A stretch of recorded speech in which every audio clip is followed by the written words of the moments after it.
By way of a YouTube comment, this question was asked by Bharat Kumar Gupta, who does apologize because he says that he's not a native English speaker.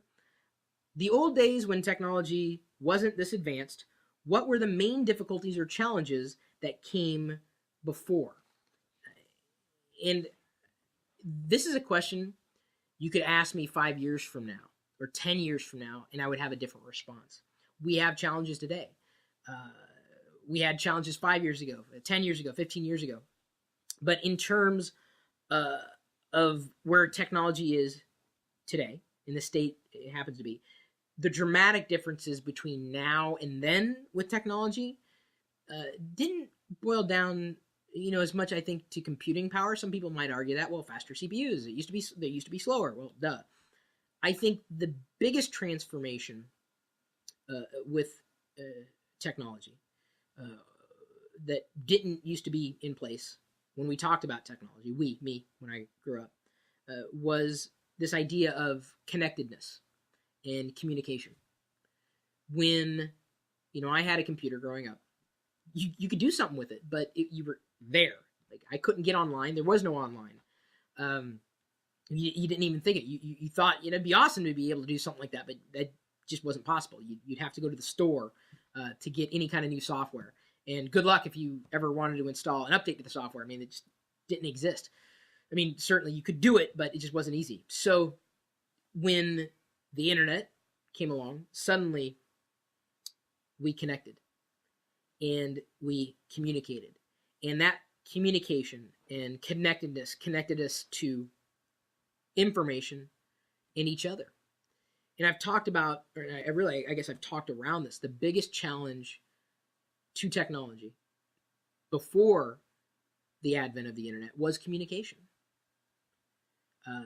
Communicating ideas, communicating, to or with one another.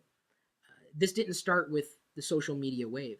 It got easier to do with shared services like Facebook, Twitter, Google Plus, and even MySpace or Friendster at the time.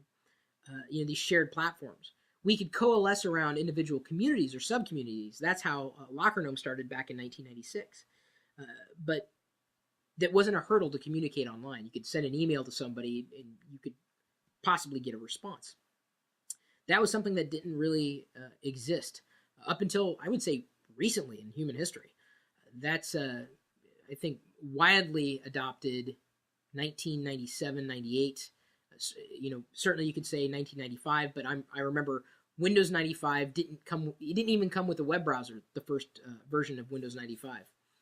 You could get, I think, the Plus Pack, I think, came with Internet Explorer 1.0, if I'm not mistaken. You would have to buy Netscape in the store for $50, or you could download it for free. That's something they didn't really tell you. $50 for a web browser, and people bought it.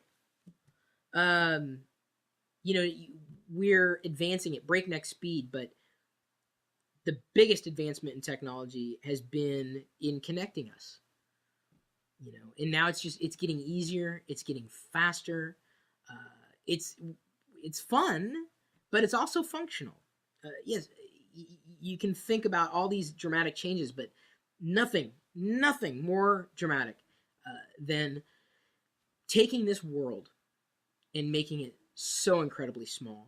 And there's so much to be said about tearing down barriers and realizing that we have very similar thoughts. That's something that we couldn't do at a scalable level until that point. Back then, you wanted to talk to somebody, you picked up the phone and you dialed it. You physically dialed the phone.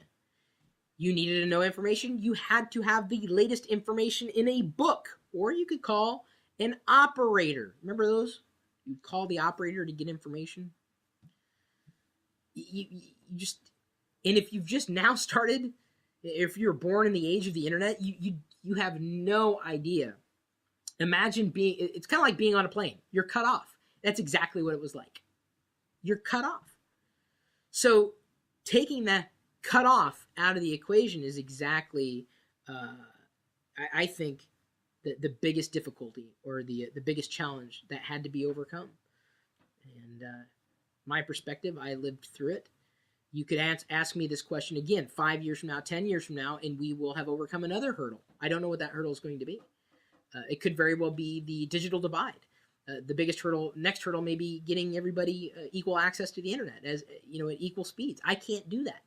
We can't do that right now because, and I'm saying I can't do that in my neighborhood. I can't get fiber.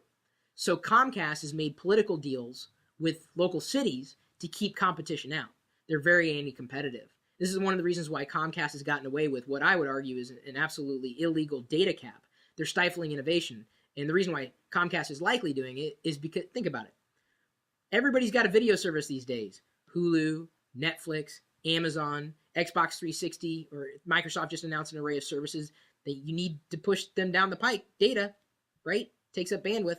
Comcast could kick you off of the internet for a year, and they can get away with it because there's no competition. So the next hurdle may very well be, well, I'm not saying Comcast should be kicked out of business. I don't think, I would never, well, okay, maybe I would wish that. I just want competition. And right now there is no competition in the internet access space, at least in the United States, and I think Canada as well, and possibly in the UK. That may very well be our next challenge, our next hurdle. But I'm curious to know what you think. Number one, what the biggest hurdle had been, if you agree or disagree with me with the communication, and what you think our current hurdle is in terms of technology and being this advanced as we are, still have a long way to go. So now you have my answer. What about yours? We'll see you later.